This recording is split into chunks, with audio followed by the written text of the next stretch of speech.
오늘 저녁에도 이렇게 뜻을 가진 분들이 시간을 내서 함께 해주셔서 너무 감사드립니다. 자, 오늘은 이제 효는 인간 삶의 근본이다 이런 표현을 썼습니다. 이것은 효는 백행의 근본이다 이 이야기 들어보셨죠? 예, 백행이 뭔가, 100가지 행위 뭔가, 그게 우리 삶 전체를 이야기하는 겁니다. 내 삶의 뿌리다, 효가. 예, 이 속에 정말 놀라운 우리한테 주는 뜻이 담겨져 있어요. 잎을 무성하게 피운, 가지를 피운 저 나무, 풍성한 나무가 있고, 한쪽은 완전히 그 잎이 다 떨어진 앙상한 가지만 남아있는 나무입니다. 저건 어떤 차이가 있을까요? 네. 어떤 차이가 있을까? 무성한 나무는 뿌리가 깊게 연해 있어요. 뿌리가 있어요. 근데 저 무성한 나무도 뿌리를 탁 잘라버리면 한순간에 어떻게 했습니까? 와르르, 예, 앙상한 가지만 남겠죠. 예. 소태상께서도 우리 인간의 존재를 하늘에 뿌리 박은 존재라고 했어요. 우리는 저 나무는 땅에 뿌리 박았는데 우리는 하늘에 뿌리 박았다. 근데 가장 근본 뿌리가 뭐냐? 무엇입니까? 가장 근본 뿌리. 부모예요. 부모가 가장 근본 뿌리입니다. 예. 저 부모와의 관계가 어떠하느냐.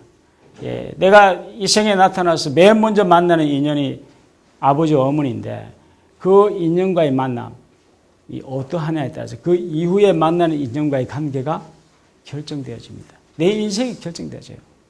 예. 자, 한번 보십시오. 효도하면 외롭지 않고 삶이 풍요롭게 열린다고 이야기를 드렸는데, 이 부모와 갈등이 심하면요, 외로워질 뿐만 아니고 삶이 자꾸 두려워집니다. 불안해집니다. 예. 막 떨려요. 예. 중심이 서지 않기 때문에. 예. 그래서 너무 중요합니다. 그래서 부모는 인생이라는 나무의 중요한 뿌리인데, 이것이 얼마나 우리 삶에 중요한 역할을 하는가는 오늘 이제 저 삶을 여러분들한테 저희 경험을 좀 먼저 말씀드리고 그 속에 있는 보물을 찾아가도록 그렇게 하겠습니다. 제가 국민학교 5학년 때 저희 아버님이 공직에 계시다가 갑자기 직을 놓게 됐어요. 그렇게 하시고는 바로 사업을 시작했는데 1년 만에 제가 국민학교 6학년 될 때 집이 쫄딱 망했습니다. 그래서 아주 좋은 집에 살다가 저기 방 2칸 있는, 그것도 비가 오면 막 새서 막 그 세면대야 이렇게 받쳐놓는 그런 곳에 가서 살게 됐어요. 저는 너무 큰 충격을 받았습니다. 해가지고 제가 아파트로 누웠어요. 어떻게 해야 돼요? 친구도 오면 학교를 못 가겠어요. 저 그때 심령이 창피해서. 그래서 이제 집에서 누워 있는데 한 일주일 두문불차 누워 있으니까 어느 날 저녁 무렵 됐습니다. 비가 오는 날이는데 누가 사람들 발자국 소리가 막 들려요, 집 밖에서. 근데 어머니가 나가 보니까 저희 담임 선생님이 저희 친구들 여러 명을 데리고 수소문해서 동해에 가서 뭐 이사 간 곳을 해가지고 우리 집을 찾아온 거예요. 저는 들어 누워 있는데. 그래서 제가 눈을 못 떴어요. 창피해서. 눈을 감고 누워서 그냥 선생님 오시고 친구들 왔는데, 와서 친구들도 보니까 정말, 아니 좋은 집에 살다가 이 친구가 말이지 이런 집에서 이렇게 누워 있는 거 보고 참 친구들 놀래서 말을 못하고 얼마 있다 갔어요. 그때부터, 그 이전에도 물론 저희 아버님이 저희한테 막 강압적으로 지도하시고 하셨지만 더 큰 아버지에 대한 정오심이 저 마음속에 차올랐습니다. 아버지는 무능하시다. 도대체 뭐냐 이게. 왜 나를 낳으시나. 왜 이렇게밖에 가정을 못 가꾸시나. 그러면서도 막 큰 소리 치시고 막 하시는 아버지. 예. 너무 많은 아픔을 교감했습니다. 예, 그러다가 제가 더 이상 아버님과의 만남이 고통스러워서 가출을 하죠. 집을 떠납니다. 떠난 것이 다행히도, 예, 아마 저기 부산 어디, 남포동이나 이런 곳으로 가출했다면 제가 무엇이 될지 모르겠는데, 다행히도 제가 익산 원광대학교 원불교학과, 예, 익산 총부로 가출을 해가지고, 제가 이제 원불교에 출가를 했습니다. 예, 보따리 사들고 왔는데, 와서 정말 저는 거기가 정말 낙원인 줄 알았는데, 공부를 해보니까 뭘 이야기하시냐면 부모를 대종사님께서 신앙으로 모시라고 하시더라고요. 그게 저한테 다 이게 걸리는 거예요. 아니, 나는 부모가 원망스럽고 미워서 내가 도망을 왔는데 그 부모를 신앙처럼 받들으라고 하니까 얼마나 괴롭겠습니까? 계속 아팠어요, 제가. 계속 아팠습니다. 학교 공부하면서 늘 아팠습니다. 못 견디겠어요, 이게. 받아들이지 않으니까. 그래서 이제 그 마음으로 합리화한 것이, 대용사님께서 지금 내 이 부모가 아니고 부모성, 모든 부모들이 가지고 있는 근본적인 그 부모의 성품을 신앙하라고 하는 것이지 지금 이 부모는 아닐 거야. 이렇게 생각을 했습니다. 그런데 그것이 이제 늘 이게 아버지만 생각하면 제가 불효자이기 때문에 저희 삶이 늘 허둥대게 되고 또 두려움이 많게 되고 불안하고, 예, 삶이 뭘 하는 것이 이렇게 풀려가지 않는 아픔을 겪게 되고, 또 아버지와 같은 어떤 모습을 보이는 사람이 나타나면 막 반감이 일어나고 용납 못하고 그런 아픔을 겪었습니다. 그런데 자, 여기 이제 보여드리겠습니다. 한참 공부를 해보니까 왜 나를 낳아줬느냐. 우리 부모가 불화할 때 우리가 많이 이야기하면, 아이들도 막 부부간에 불화하면 그 부모한테 그 이야기를 한다. 왜 나를 낳아서 도대체 이런 이야기를 한다고 그럽니다. 그런데 저도 그런 생각을 늘 갖고 있었는데, 많은 그 과거의 성각자들과 또 나중에 대종사님께서도 부모는 네가 선택해서 태어났다고 하는 이야기를 해 주었습니다.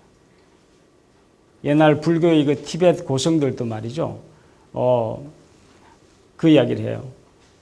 마지막 당신의 그 업을 소멸하게 하기 위해서 가장 그 병약하고 문제가 많은 부모를 선택한다는 이야기를 해주고 있었습니다. 근데 멀리 갈 것도 없이 나중에 보니까 대종사님 천도 법문에 애착이 많이 있는 대로 쫓아 그 몸을 받게 되나니, 누가 쫓아갑니까? 내가 쫓아갑니다. 인도 수생의 몸을 정할 때에도 천도 법문에 이 말씀도 뒤에 나옵니다. 내가 그 부모를 선택한다. 한번 따라해 보세요. 부모는 내가 선택한다. 부모는 내가 선택한다. 책임을 내가 져야 된다는 겁니다. 그 부모를 만난 책임이 나한테 있다는 겁니다. 여기서부터 이제 실마리를 풀 수 있는 길이 나오게 됩니다. 내가 책임을 져야 되구나. 그래, 내가 책임져야, 내가 선택해서. 그런데 왜 이 아버지냐, 내가 싫어하는 아버지냐, 좀 더 근사하고 말이지, 좀 더 잘 나가는 아버지, 따뜻한 아버지, 능력 있는 아버지를 선택해야 될 텐데 왜 이 아버지냐, 이 문제가 풀리지 않는 또 아픔으로 남아 있었습니다. 자, 그래서 여러분들 왜 지금의 부모를 선택했는가? 자, 이 물음을 같이 한번 물어보시죠. 같이 한번 해보시죠. 시작. 내가 왜 지금의 부모를 선택했는가?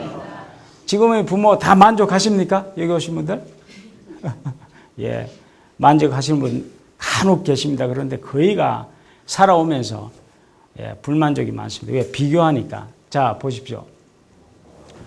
내 마음에 어떤 부모가 모셔지는가? 저는 저희 아버님은 저 마음속에 없었어요. 다른 곳에 탁 내던지고, 저희 마음속에는 내 친구의 아버지처럼 멋지고 좋은 아버지, 그런 아버지를 이상적으로 내가 딱 모시고, 아버지는 내팽개쳤습니다. 그런데 그 아버지가 내 안에 들어와 있어야 되는, 다시 모셔져야 한다는 것을 소태사는 저희한테 가르쳐 줬어요. 그게 얼마나 중요한 것이라는 것을 일깨워 주었습니다. 나를 위해서 지금 그 부모를 만나야 했습니다. 한번 따라해 보시죠. 나를 위해서 지금 그 부모를 만나야 했다.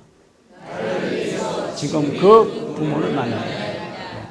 내가 정말 그 엄청난 탄생의 그 어마어마한 신비를 거치며 태어날 때 그 무한한 능력으로 얼마나 지혜롭게 꼭 나한테 맞는 최고의 부모를 선택했었겠는가?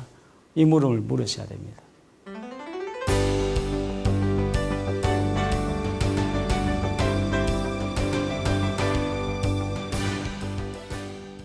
지난주 이제 이 일기에 대해서 제가 여러 가지 설명을 드렸는데 오늘 이 부모의 문제를 가지고 일기를 하시는데 여러분들 같이 저와 한번 해 보시도록 하겠습니다.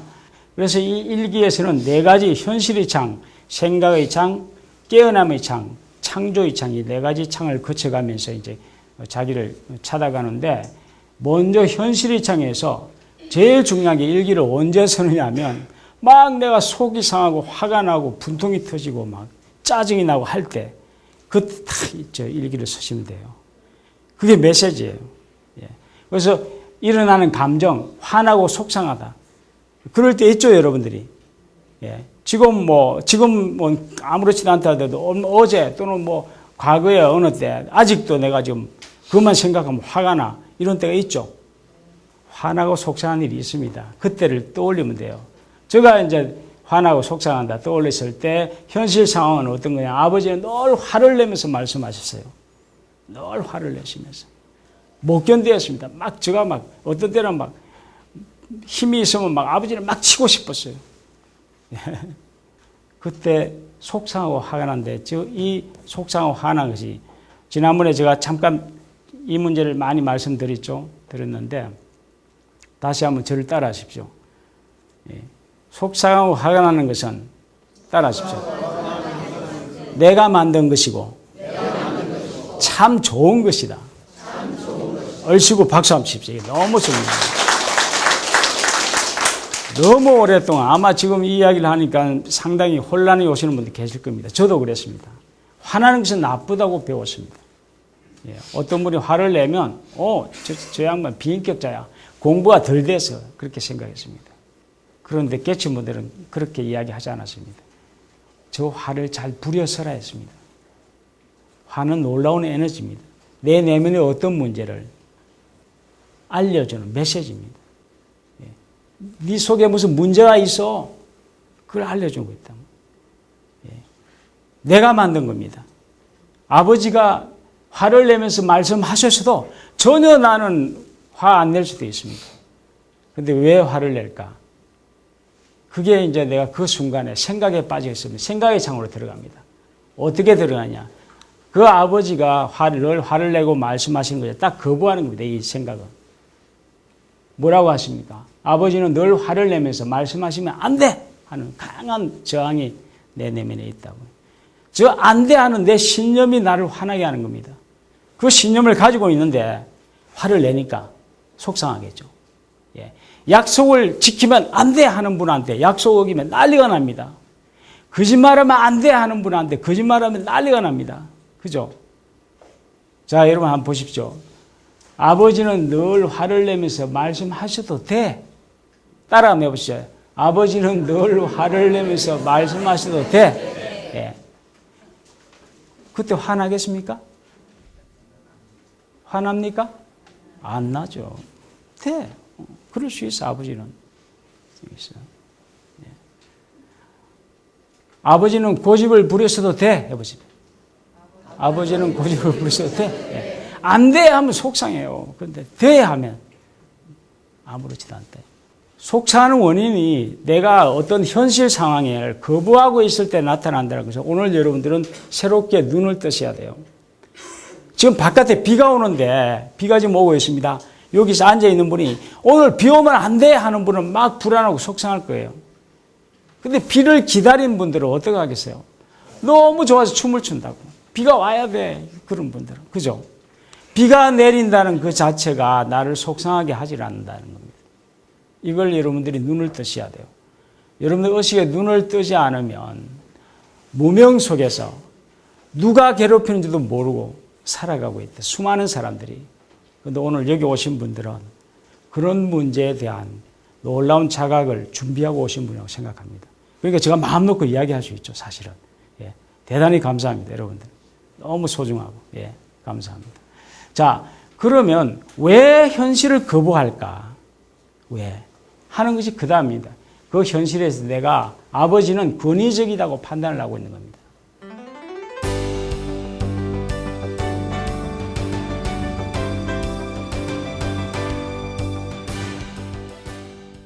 나중에 제가 이제 아버지와 깊은 만남을 통해서 제가 본 것은 너무 사랑이 깊으셔, 저한테. 아들한테 너무 깊은 사랑이 계시더라고. 근데 당신의 그 뜻에 내가 자꾸 어긋나니까 화가 나신 거예요. 예. 저도 저 아들이 저 마음대로 안 되면 막 화가 나더라고. 그게 사랑이었어요. 예. 근데 권위적이야. 아버지는 이기적이야. 아버지는 폭력적이야. 내가 이렇게 판단을 내가 하고 있더라고요. 그래서 화가 나는 거예요. 현실을 거부하고. 예. 자, 이제 마지막입니다.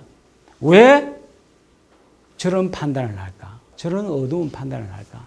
여기에 자기 발견 놀라운 단서가 그 속에 있습니다. 내가 어떤 일이 날 때, 화가 막 날 때, 그 사람을 향해서 탁 판단을 합니다. 저 친구 고집쟁이야. 비겁해, 저 친구. 문제가 많아. 이렇게 판단을 합니다. 왜 판단을 할까? 여기에 놀라운 자기 내면의 어떤 보이지 않는 자기 내면의 신념을 차단해 주십니다. 그 다음에 한번 봐보십시오. 내가 아버지를 권위적으로 할 때, 화가 나서 할 때, 저 내면에 실제는 내가 더 권위적이라는 것이 또아리처럼 내 내면에 도사리고 있습니다. 그걸 쳐다보면 금방 보입니다. 그리고 나는 나를 모르고 있지만 내 주변 사람들은 그걸 알고 있습니다. 내 모습이. 내가 더 권위적으로 살고 있는 모습이. 내가 더 권위적으로 살고 있고 그 권위적인 것이 나쁘다고 내가 생각하면 할수록 누가 나 앞에 권위적인 사람이 나타날 때 짜증이 납니다. 화가 납니다. 내가 그런 일이 없으면 아무렇지도 않아요. 내가 권위적이지 않으면 누가 권위적이로 그렇게 살아가는구나. 내가 상처를 받질 않아요. 이 사실에 이게 이 일기에서 마지막 걸림돌이에요. 많은 사람들이 여기 와서 막 못 견뎌합니다. 받아들이기 힘들어합니다. 한번 따라해 보세요. 내가 더 그렇다. 내가 더 권위적이다. 표현을 하고 나면 보이게 됩니다. 예. 여러분들이 어떤 아버지에 대한 어떤 판단, 아버지는 너무 이기적이어서 고집쟁이야. 뭐 이런 판단들을 하실 겁니다. 그러면 여러분들 자신 안으로 들여다봐야 돼요. 내가 더 고집스럽고 내가 더 이기적이라는 사실을 아버지가 나한테 보여주고 있구나. 비춰주고 있구나. 이게 지난주에 제가 말씀드린 통만법 명일십, 내 마음을 밝히는 아버지는 내 거울로서 존재하고 있기 때문에 나를 비춰주고 보여주거나 하는 것을 밝은 눈으로 볼 수 있게 됩니다. 그때부터 세상을 우리는 전혀 다르게 보게 되게 되죠. 이게 놀라운 겁니다. 자, 그 다음에 이로 한번 내려가겠습니다. 같이 한번 읽어볼까요? 내가 느끼고 깨어날 때까지 아버지는 권위적이어야 한다. 나는 인정과 사랑을 받지 않아도 된다. 내가 아버지라는 현실이 거울로 있을 때, 거울은 내가 변하기 전에 거울이 먼저 변해버리면 나를 변화시킬 아무런 단서를 찾지 못하게 될 것입니다. 그렇게 계셔야 돼요. 그대로 계셔야겠죠? 예. 내 얼굴에 검정이 묻었으면 거울은 검정을 묻힌 채 나한테 보여줘야 돼요.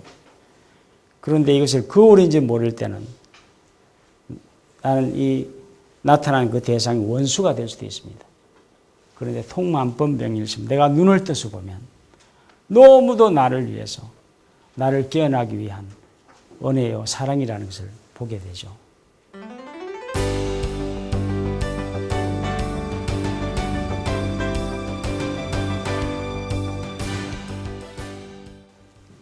그래서 세 번째로 넘어가면 아버지와 나는 권위적인 것을 선택하고 경험해야 한다. 예. 인생을 살면서 일어나는 모든 현실의 문제는 내가 그것을 경험함으로써 넘어설 수 있도록 되어 있습니다. 그런데 우리는 그걸 경험하지 않으려고 해요. 않으려고 하면 어떻게 되느냐. 저 내면에 나도 모르게 그것이 덮여 씌워져 가지고 내가 그런 삶을 살게 됩니다. 그리고 나는 보지 않으니까 그런 삶을 사는 사람들하고 만나서 갈등하게 됩니다. 못 견뎌요. 짜증이 나고 화를 내고 있다. 이게 만남의 모든 신비가 그 커플을 다시 뒤집어 보면 아, 이게 내 모습이구나. 그렇게 계셔야 하구나. 새로운 자각을 하게 되죠. 현실은 언제나 옳다. 이거 한번 따라해 보시죠. 현실은 언제나 옳다. 자, 아버지가 늘 나한테 화를 내고 말씀하신 것이 옳은 겁니다. 통만법 명일심하면 거울로 보면 그게 옳은 겁니다. 그런데 그것을 그냥 그 대상을 나타난 현실을 실제로 보면 옳은 게 아니죠. 그죠? 그런데 거울을 들여다보고 있다는 사실을 안다면 그게 옳은 겁니다. 아버지가 나 앞에서 막 나를 폭력하시고 사업에 실패해서 무능력한 가정을 꾸려가시고 그 모습이 나를 비춰주는 거울이라고 할 때 그 속내를 깨닫게 되고 내 깊이 나도 모르게 쌓여있는 내 무능함을 드러내고 정리할 수 있는 길을 찾게 되는 것입니다. 그러지 않으면 이 생에 해결하지 못하고 또 다음 생 또 넘어가야 됩니다. 오늘 여러분들은 이 생에 다 이걸 특히 부모를 해결하십시오. 왜? 소태상께서는 말이죠. 부모가 신앙으로 모시라 했습니다. 너를 비춰주는 너무도 성스러운 빛이야. 거울은 말입니다. 거울의 존재는 내 얼굴을 빛으로 비춰주기 때문에 거울이 소중한 겁니다. 삶이라고 하는 현실은 나를 비춰주는 거울이다. 내가 그렇게 만들었다. 한번 따라해 보시죠. 내가 그렇게 만들었다. 내가 그렇게 만든 겁니다. 이게 일체 유심조의 원리를 또 다르게 표현한 것이죠. 아, 아버지를. 왜? 내가 그렇게 사니까 아버지가 그 모습을 비춰준 겁니다. 내가 그렇지 않는 모습으로 살면, 저희 아버님을 제가 이렇게 뵀을 때, 제가, 부교무 시절을 마치고 개척을 하면서 도저히 저 문제 때문에 막 가슴이 터져나는 겁니다. 그래서 아침마다 아침밥을 먹지 않고 50일간 아버님께 참회 기도를 올리십니다. 50일째를 넘었을 때 비로소 아버지가 저한테 베푸신 사랑이 보이기 시작하는 겁니다. 그전에는 한 번도 보지 못했던 보이기 시작했습니다.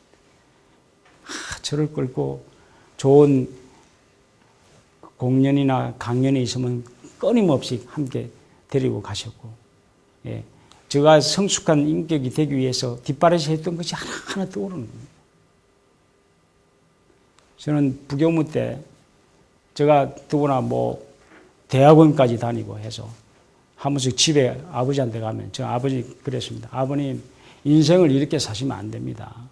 교당 좀 다니십시오. 교전 좀 읽어보십시오. 그랬습니다. 그러니까 저희 아버님 그때 저를 콧방귀도 안 꼈습니다. 냉담했습니다. 아마 아버님 속으로 이는 이렇게 철없는 놈이 어디 있냐 그랬을 것 같아요. 제가 50일 기도를 드리고 아버님께 편지를 다시 썼습니다. 아버님 진정 참여합니다. 아버님이 저의 인생에 제가 가장 자랑스러운 존재입니다. 아버님 사랑합니다.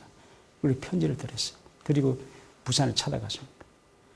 가니까 집을 딱 들어서는데 늘 저에게 환한 눈빛으로 보이던 아버지가 너무도 자비로운 눈빛으로 저를 쳐다보는 거예요. 그래서 제가 옆방에 가서 제 어머니하고 동생한테 야, 아버지가 변했다, 야. 말을 하는 순간 저 머리를 땅 치는 겁니다. 변한 게 제가 변한 거예요. 제가 아버지를 늘 환한 얼굴로 쳐다보고 있었던 겁니다. 얼마나 힘들었을까. 제가 늦게 결혼해서 말이죠. 제가 아이를 두는데 내 아이가 하루라도 저를 그렇게 바라본다고 못 살 것 같아요. 그런데 저는 30년을 그렇게 살았어요. 그날 아버지가 처음으로 그 무렵에 당신 평생 하지 못했던, 아무에게 하지 못했던 비밀을 저한테 다 고백하셨습니다. 아버님이 그렇게 살 수밖에 없는 아픔이 있더라고요. 비로소 아버지는 저를 교무 대접을 한 겁니다.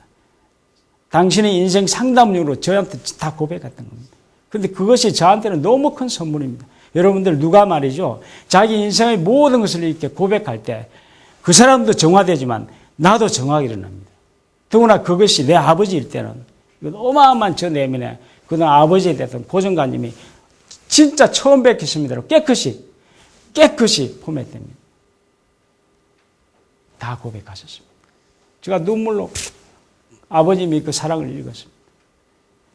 다음날 제가 집을 나오는데 늘 방 안에서 잘 가라고 했습니다. 그동안. 근데 밖을 나오시는 거예요. 나오세요. 저 짐을 당신이 둘러서 잡으세요. 그래서 문 밖까지 나오시는가 했더니 아니 버스 여기까지 나오세요. 그래서 버스를 타려고 했는데 당신은 먼저 타세요. 부산역까지 따라오셨습니다. 오셔가지고 개찰구 너머에서 먼저 들어가라고 짐을 넘겨주셨어요. 그래서 짐을 이렇게 들고 기차를, 그때는 차가 바로 거기서 탈 수 있게 됐어요. 부산역에. 타는데 뒤가 건질건질해요. 막 돌아서는데 이렇게 돌아봤습니다. 아버님마저 개찰구 바깥에 역 창문에 몸을 반쯤 빼가지고 한 번더라도 더 보고 싶어 하는 모습을 저를 쳐다보고 있더라고요. 제가 짐을 털어놓고 엉엉 울었습니다. 그게 아버지였어요. 그게 우리들의 아버지였습니다. 내 현실은 그대로 옳았습니다. 내가 문제였습니다. 내가 아버지를 미워하고 내 잣대대로 아버지를 맞추길 바랬지, 내가 문제인 줄 전혀 몰랐습니다. 내가 더 권위적이었습니다. 더 화를 내고 있었습니다.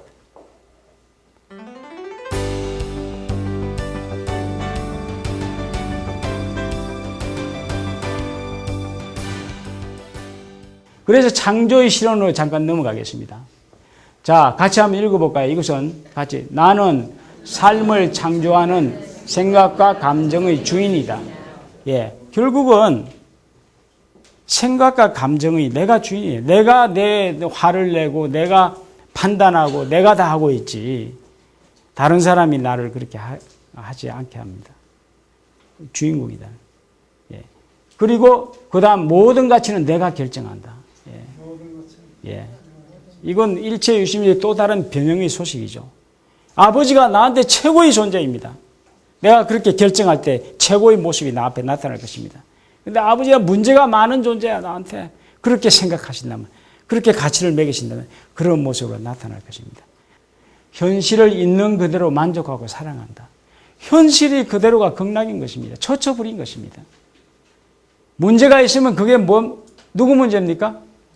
내가 보는 문제가 내 문제입니다. 이거 다 이야기하시네. 예. 여러분들 눈을 뜨신 겁니다. 박수 한번 쳐드리네요. 예, 내 문제예요. 그런데 우리는 너무 오랫동안 이것이 내 문제인지 모르고 살았습니다. 그래서 오늘 여기서는 내 문제 같은데 또 집에 가시면 또 다시 돌아와요. 그때 이 일기를 쓰셔야 돼요. 서시 보면 그걸 다시 나한테 가져오셔야 돼요. 이 작업을 수없이 하셔야 됩니다. 과거 살아왔던 하나하나, 나와 갈등했던 존재 하나하나를 한 분 한 분을 다 모셔서 다시 뒤집기를 하셔야 돼요. 가장 나를 괴롭혔던 사람이 가장 나를 깨어나게 하고 나에게 선물을 준 사람이라고 하는 것을, 저희 캠프 때 맨 먼저 드리는 화두입니다. 그걸 자각하게 될 것입니다. 원수가 결국 사랑할 수밖에 없는 이야기죠. 원망 생활을, 감사 생활을 하지 않으면 내 삶은 열리지 않는다는 메시지를 해주셨던 것입니다. 자, 두 번째, 나와 아버지는 능히 권위적이기도 하고 민주적이기도 하다. 모든 존재는요, 선한 사람은 그 속에 악이 있고 악한 사람은 선이, 이게 조화를 이루면서 성장해 가는 겁니다. 나쁜 게 없습니다. 다 경험해야 돼요. 예. 거짓말을 진정으로 내가 마음으로 경험한 사람은 절대 거짓말하지 않습니다. 그런데 이것을 안으로 섞이면, 누적시키면 자기도 모르게 끊임없는 거짓말을 하면서 살게 된다. 최고의 경험을 하는 위대하고 존귀한 존재다. 나와 아버지는. 우리 인간 삶은 누구든지 이렇게 서로를 비추어주면서 성장해가는 삶을 살고 있다는 자각을 하게 되고, 마지막 이 일기의 결론은 겁니다. 흐뭇하게 바라보세요. 아까 흐뭇하게 바라볼 모습이 있었죠. 이 세상은 너무도 아름답고 기적의 현상입니다. 은혜에 목욕하였네, 그 품 안에 안겼네. 그렇게 그 성가에 노래 부르고 있습니다. 여기가 복전이고, 여기가 낙원이라고 했습니다.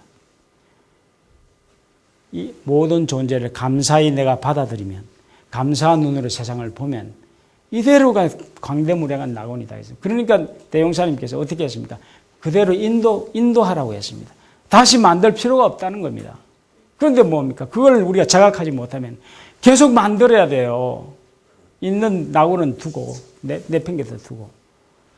내가 어떤 존재든지 내가 그를 찬탄하고 감사하게 받아들이면, 내 하고 있는 일을 귀하게 여기면 그대로가 복전이고 낙원이라고 하는 것을 네 가지 큰 은혜를 이야기하시면서 넘쳐 흐르는, 철렁철렁 넘쳐 흐르는 강물처럼 은혜가 충만해 있는데 원망하면 그게 하나도 보이지 않는다고 그럽니다.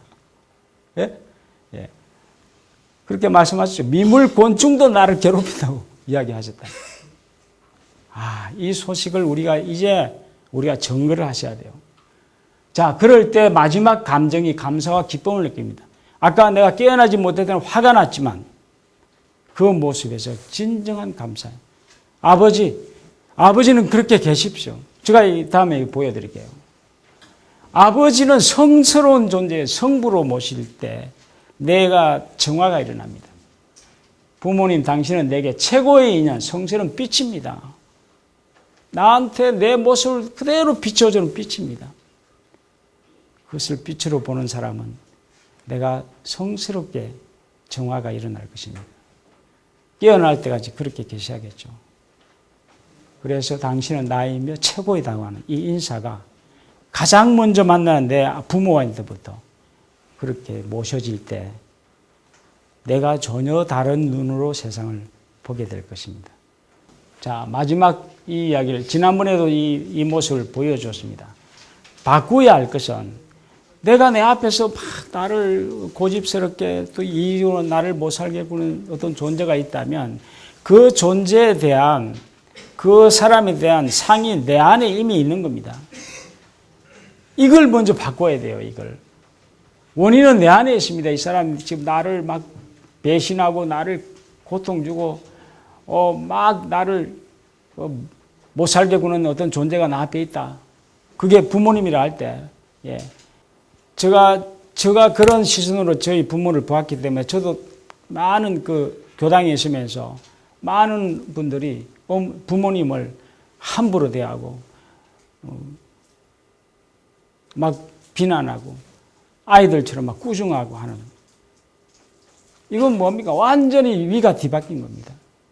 행복할 수가 없습니다. 그러면 어떻게 되겠습니까? 그분의 삶이 열려지지 않습니다. 열려지지 않습니다. 이걸 잊지 마십시오. 내 부모가 어떤 부모라 하더라도 이런 부모는 아닐 거야. 아닙니다. 내가 선택한 최고의 부모입니다. 그분이 지금 어떤 모습이 있든지, 가난하고 병약하고 어떤 모습이든지 최고의 모습으로 내가 받아들일 때 저 아이의 아버지의 모습을 정말 존경과 사랑으로 바라볼 때 아버지도 그 모습으로 나 앞에 그렇게 나타나는 이 모습, 책임을 내가 져야 됩니다. 그래서 이 일을 하셔야 돼요. 내가 처음 뵙겠습니다 하시면서 최고로 당신을 나의 성스러운 빛으로 받아들이겠습니다. 이게 뭐냐면 소태산이 우리한테 준, 인류에게 내려준 메시지예요. 부모를 신앙으로 모시라. 당신이 깨달음을 얻으시고 당신을 모시라고 하지 않고 네 부모부터 그렇게 모시라. 그래서 정말 오늘 여러분들이 가셔서 돌아가신 분은 마음속에서 정말 그분의 허물이 보이면 그것을 내 내면에 차단하십시오. 하나하나 그렇게 해서 삶을 아름답게 열어가시기를 부탁드립니다. 자, 다시 한번 이 인사를 하고 마치겠습니다. 처음 뵙겠습니다. 아무 문제 없습니다. 당신이 나이며 최고입니다. 박수 받 감사합니다.